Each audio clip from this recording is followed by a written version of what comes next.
fait, c'est pas une exposition, c'est vrai, sur la musique punk. La question est réglée dès l'entrée, où on donne la possibilité à l'extérieur de l'exposition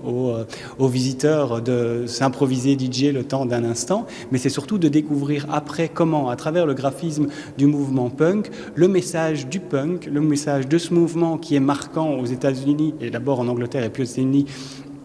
du milieu des années 70 au milieu des années 80 et encore un peu plus tard chez nous, comment ce mouvement diffuse son propos, ses engagements, ses combats. C'est une contre-culture, c'est une culture contestatrice qui va s'épanouir et qui marque notre inconscient collectif. Il y a un peu, quand on rentre dans cette expo,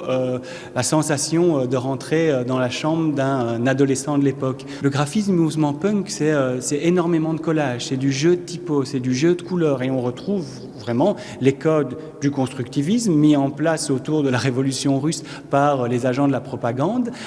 mais c'est vraiment des techniques qu'on va retrouver dans toute l'histoire du graphisme au XXe siècle. C'est aussi une réinterprétation de la pub, une réinterprétation de la BD, une réinterprétation du cinéma.